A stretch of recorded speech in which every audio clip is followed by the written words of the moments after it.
오늘은 구별된 자의 축복이란 제목으로 저에게 주신 하나님의 말씀을 나누고자 합니다. PPT 넘겨주셔야 돼요. 네. 네. 공식 딸바보 목사가 힘들게 설교 준비했습니다. 시간이 없는 와중에도 열심히 노력하면서 준비했는데요. 잘 듣고 하나님의 은혜가 이 시간 임하기를 소망합니다. 오늘 본문 말씀은 마태복음 3장 1절에서 6절까지의 말씀입니다. 마태복음 3장 1절에서 6절까지의 말씀, 제가 한 절, 여러분이 한 절, 마지막 절은 같이 읽겠습니다. 그 무렵에 세례자 요한이 나타나서 유대 광야에서 선포하여 회개하여라, 하늘나라가 가까이 왔다 하였다. 이 사람을 두고 예언자 이사야는 이렇게 말하였다. 광야에서 외치는 이의 소리가 있다. 너희는 주님의 길을 예비하고 그의 길을 곧게 하여라. 낙타 토롯을 입고 허리에는 가죽띠를 띠었다. 그의 식물은 메뚜기와 들꿀이었다. 그때 예루살렘과 온 유대와 요단강 부근 사람들이 다 요한에게로 나아가서 같이 읽겠습니다. 자기들의 죄를 자백하며 요단강에서 그에게 세례를 받았다. 아멘. 사실 오늘은 저의 설교 순서가 아니었습니다. 예나가 태어난 이후에 육체적으로 너무 힘들고 또 일적으로도 너무 힘든 시간을 보내고 있어서 목사님들께 요청해가지고 예나 100일 때까지만 좀 봐주십시오 해서 뉴스워십 휴가를 받았습니다. 그런데 이재호 목사님께서 저에게 간곡하게 부탁을 하셔서 어쩔 수 없이 제가 이 자리에 서게 됐습니다. 그런데 놀랍게도 스케줄을 살펴보니까 제가 할 순서였습니다. 하나님이 어디 쉬려고 열심히 말씀이나 전해라, 설교 준비해라 라고 하시는 것만 같았습니다. 그래서 오늘 열심히 하나님의 말씀을 전하겠습니다. 저와 오늘 함께 나눌 말씀은 세례 요한에 대한 말씀입니다. 세례 요한을 통해서 하나님은 제게 큰 은혜를 주셨는데요. 이 시간 그 은혜를 차근차근 여러분과 함께 나누고 싶습니다. 세례 요한은 이렇게 말합니다. 회개하라, 천국이 가까이 왔느니라.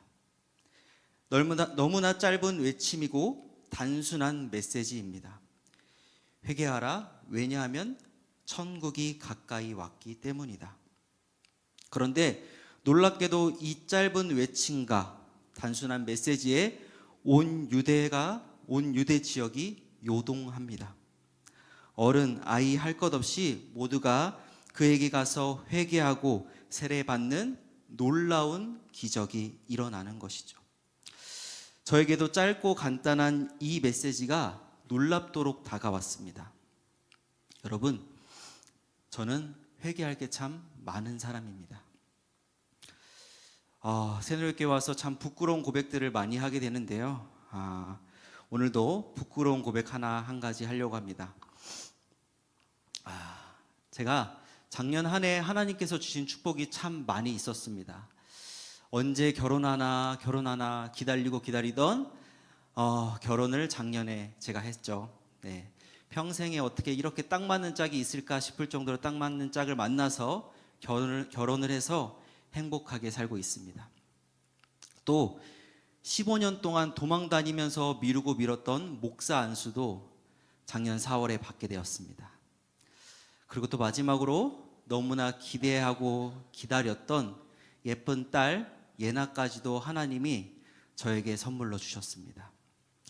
그 밖에도 하나님이 저에게 주신 복들이 참 많은데요.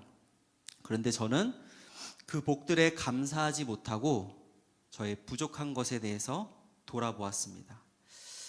아내와 딸까지 생겼는데 저에게 부족했던 것이 보였죠. 그게 무엇이냐면은 바로 돈이었습니다.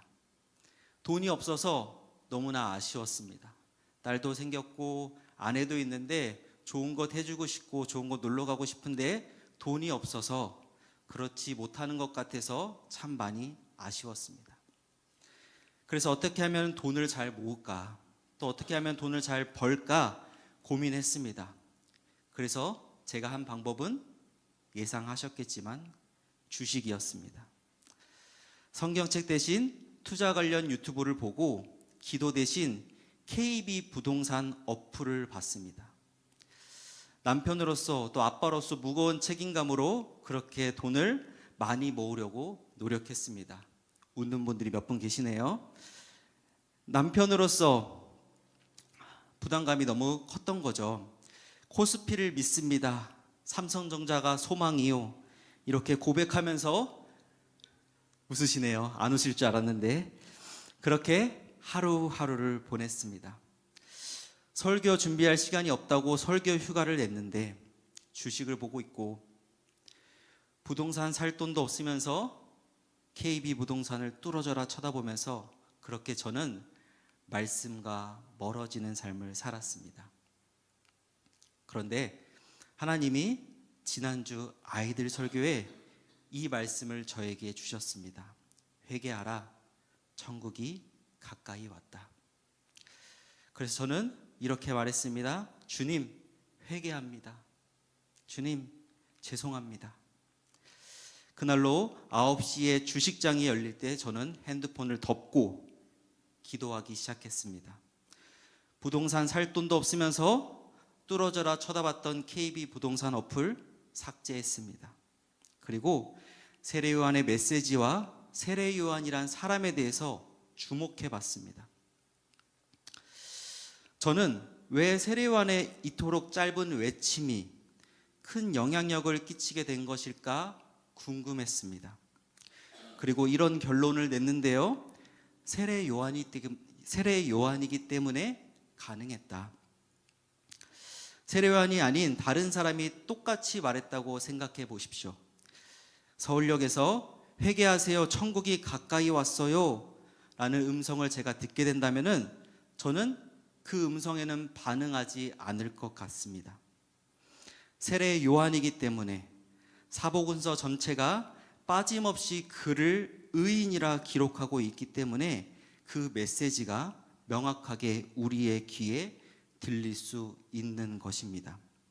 그래서 이제 말씀을 통해서 구체적으로 그가 어떤 사람이며 하나님은 그를 왜 귀하게 사용하셨는지를 살펴보길 원합니다. 그래서 먼저 살펴볼 것은 세례요한의 출생입니다. 세례요한의 출생은 예수님과 참 많이 닮아 있습니다. 세례요한의 아버지 사가랴는 제사장이었습니다. 어느 날 사가랴가 제사장으로서 일을 하고 있을 때 가브리엘 천사가 그에게 나타나 예언합니다. 너가 나이가 많지만 너와 내 아내 사이에서 아들이 태어날 것이다. 그리고 그의 이름을 요한이라 하라. 그는 많은 백성을 하나님께 돌아오게 할 자이다. 요한은 태어나기 전부터 무엇을 해야 하는지 명확하게 정해져 있던 사람이었습니다. 그 사명은 백성을 하나님께로 돌아오게 하는 사명인 것이죠. 또 한 구절 읽어보길 원하는데요. 누가복음 1장 66절입니다. 제가 읽겠습니다.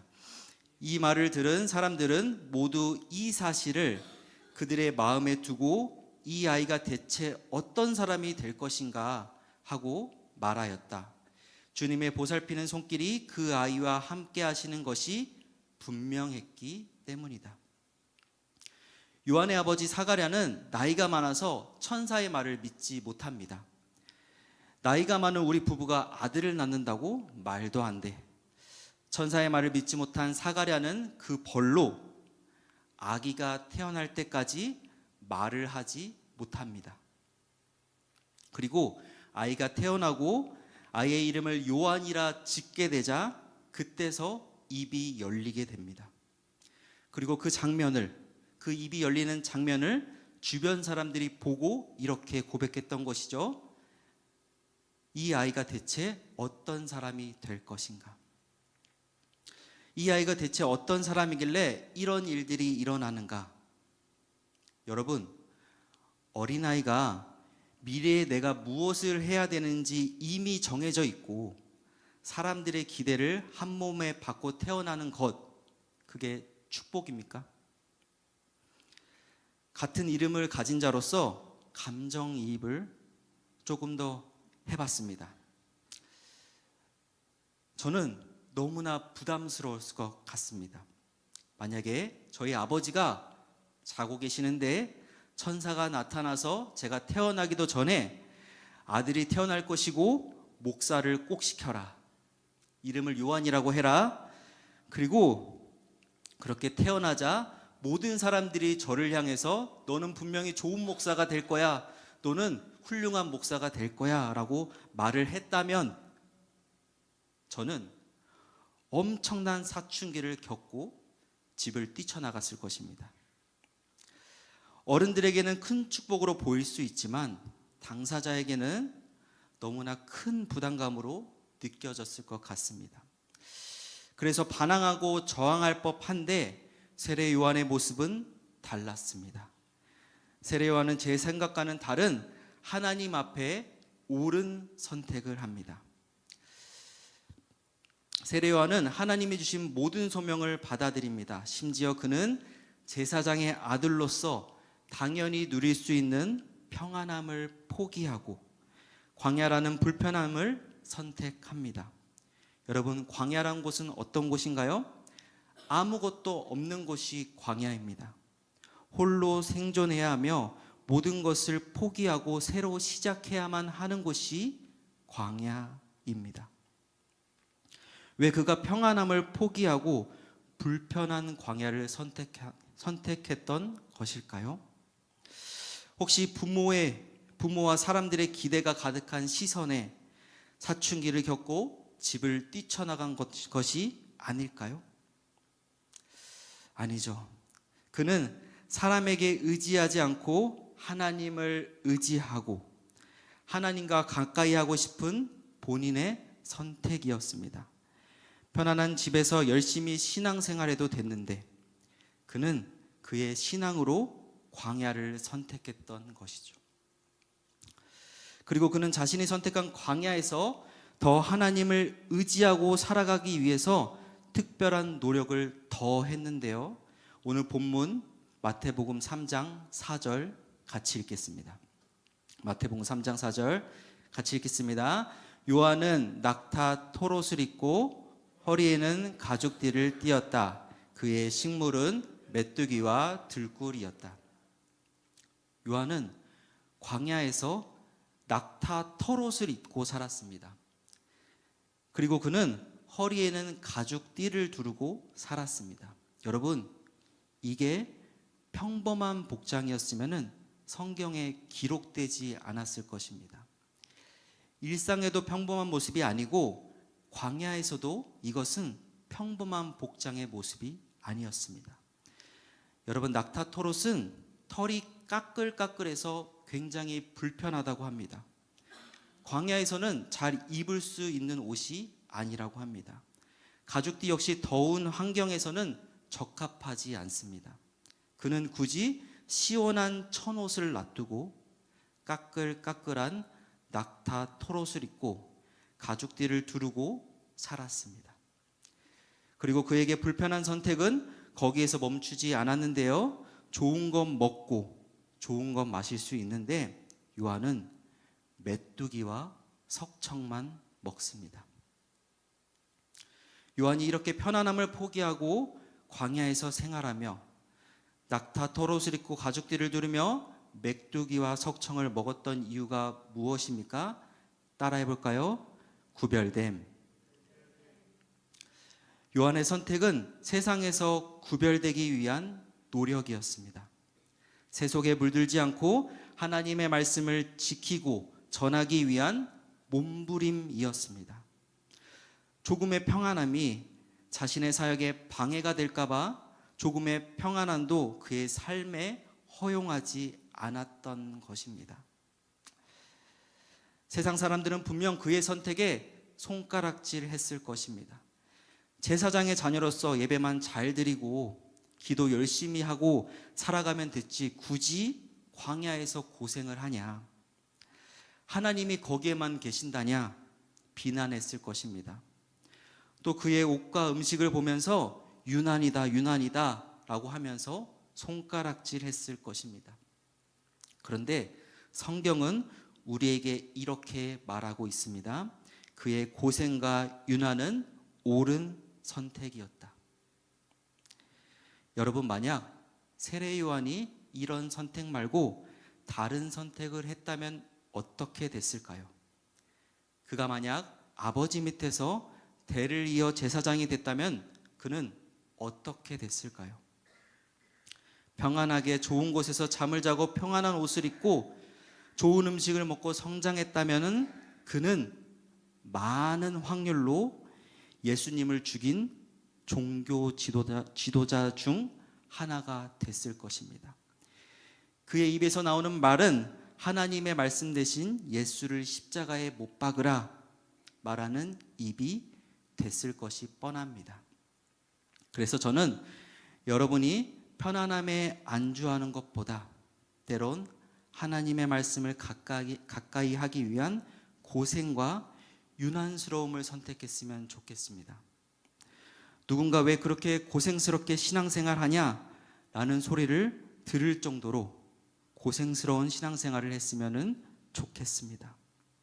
또 누군가가 그렇게 해야 하나님이 함께 하신다냐 라는 비난을 들을 정도로 유난스럽게 신앙생활을 해봤으면 좋겠습니다. 그래서 좀 더 하나님과 가까이 하는 구별된 삶을 살아가는, 또 하나님 앞에 의롭다 인정받기를 소망합니다. 저도 생각해 보면은 유난스럽게 신앙생활을 했던 때가 있었습니다. 제가 20살에 신학생이 되고 방학만 되면은 기도하기 위해서 매일 집 밖을 뛰쳐나갔습니다. 더운 날, 추운 날 상관없이 아침에는 금식하고 무거운 성경책 메고 혼자 안양에 있는 갈매산 기도원을 찾아서 갔습니다. 그때 참 뜨겁게 기도했던 기억이 있습니다. 군대 휴가를 나와도 다른 데 가지 않고 기도원에 찾아가서 기도하면서, 그렇게 저는 신학생 6년의 시간을 기도하면서 방학을 보냈습니다.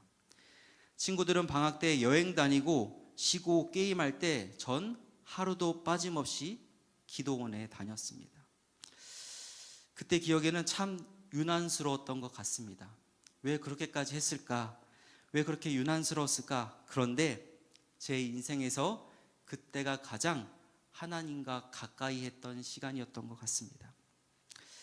그래서 지금 저는 다시 하나님 앞에 유난스러워지려고 합니다.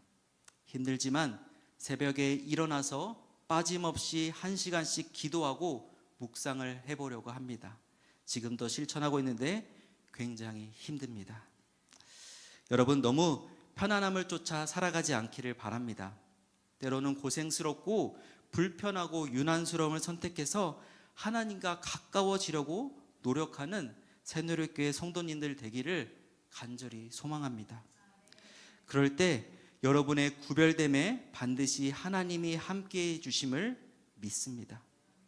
이제 본문의 두 번째 메시지인데요, 그렇게 하나님과 가까이 하라고 구별됨을 선택한 자에게 주시는 하나님의 축복이 있습니다. 그것은 하나님의 구별된 도구로 쓰임받는 축복입니다.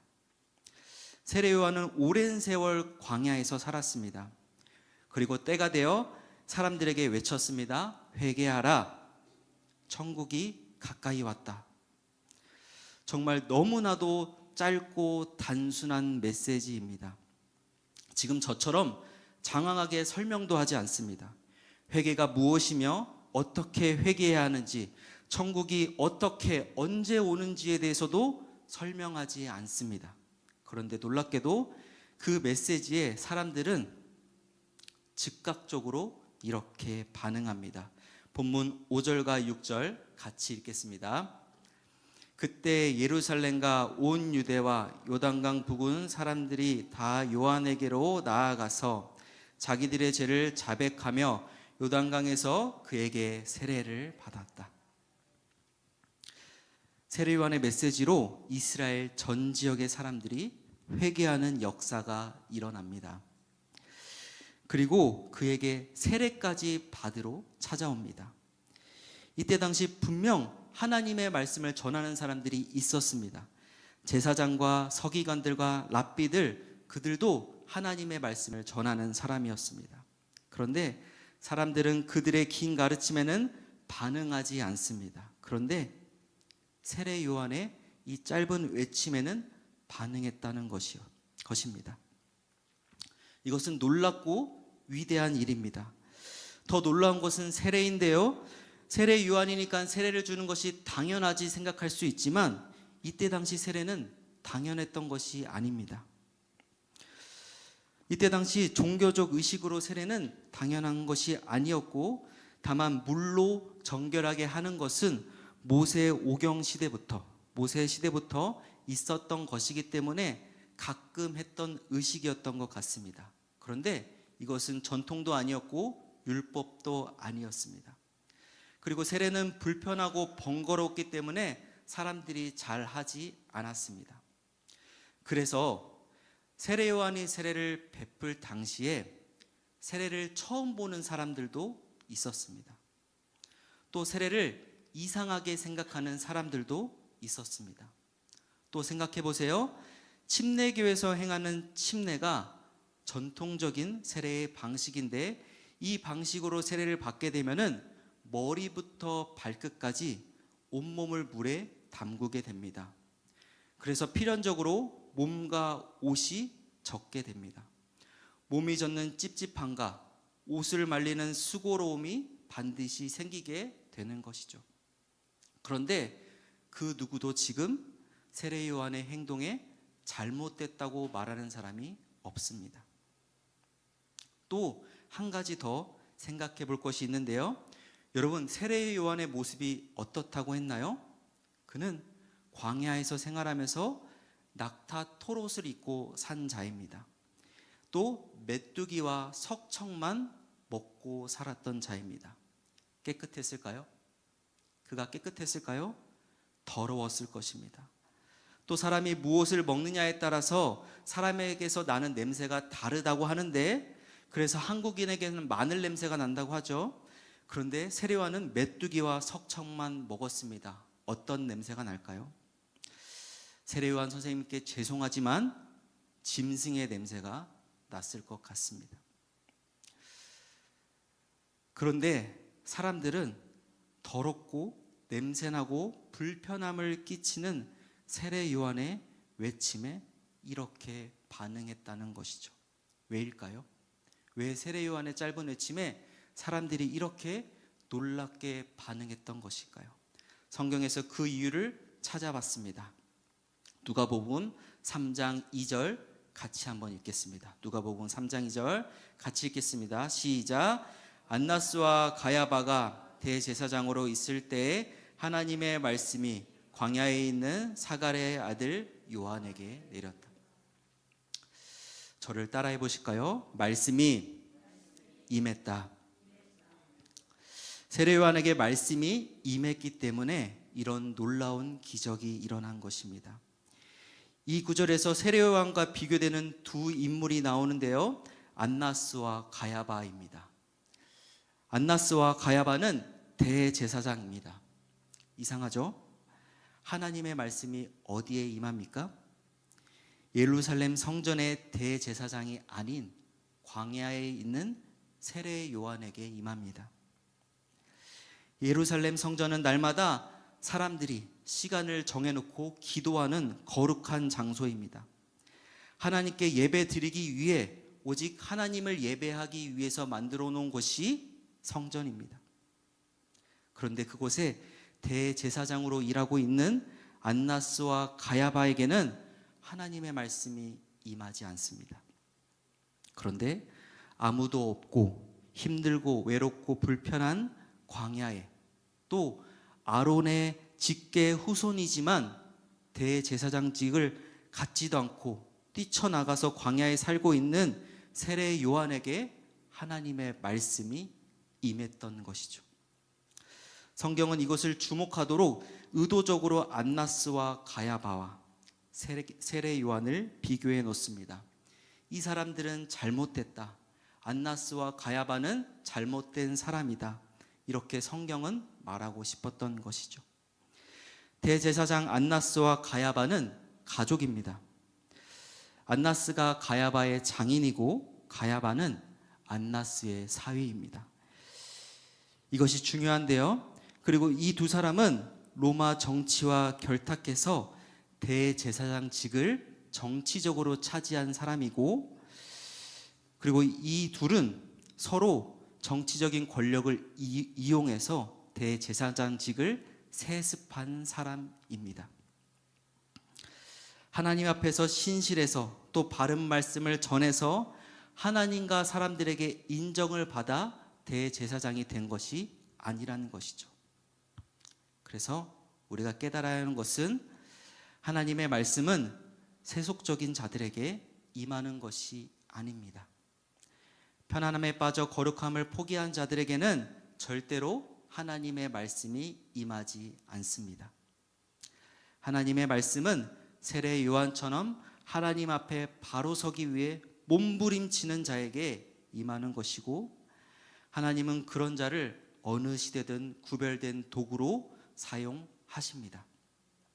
그리고 이것이 제가 말하고 싶은 구별된 자가 받게 되는 축복입니다. 여러분, 저와 여러분이 하나님의 구별된 도구가 되어 쓰임받기를 축복합니다. 그래서 여러분의 짧은 메시지에도 많은 사람들이 주님께로 돌아오는 기적을 경험하시길 소망합니다. 성경에서 구별되어 쓰임받는 존재들이, 사람들이 여러 명 있는데요. 대표적인 인물이 다니엘과 세 친구입니다. 다니엘과 세 친구는 바벨론 포로로 붙잡혀 간 포로들이었습니다. 그런데 감사하게도 왕의 눈에 들어 포로로서는 상상할 수 없는 좋은 음식과 숙식을 제공받게 됩니다.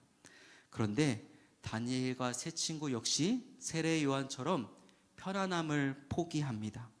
다니엘 1장 8절 제가 읽겠습니다. 띄워주세요. 다니엘 1장 8절. 다니엘은 왕이 내린 음식과 포도주로 자기를 더럽히지 않겠다고 마음을 먹고 환관장에게 자기를 더럽히지 않을 수 있도록 해달라고 간청하였다. 다니엘과 세 친구는 세속에 물들지 않고 평안함에 빠져 신앙을 잃어버리지 않도록 구별됨을 선택합니다.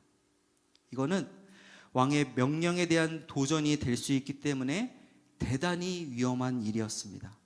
죽을 수도 있었습니다. 그렇게 죽음을 각오하고 구별을 선택한 결과 어떻게 되었을까요? 다니엘서 1장 15절 같이 읽겠습니다. 열흘이 지났을 때에 보니 그들의 얼굴빛이 왕이 내린 음식을 먹은 젊은이들의 얼굴빛보다 좋고 건강하여 보였다. 평안함을 택해 왕이 내린 음식을 먹는 다른 포로들보다 얼굴빛이 빛나고 건강해 보이는 기적이 일어납니다. 이 결과를 단순히 피부가 좋아졌다라고 생각하시면 안 됩니다. 하나님이 함께 하셨다. 하나님이 함께 하셨기에 이런 기적이 일어남을 믿습니다. 그렇게 구별된 도구로 선택받은 다니엘과 세 친구는 이방 땅에서도 하나님의 말씀을 전하는 사람들이 됩니다. 그래서 저와 여러분이 하나님과 가까이 하지 못하게 하는 모든 것들을 구별해야 합니다. 하나님 말씀보다 주식과 부동산에 몰입해 있다면 끊어내시기를 소망합니다.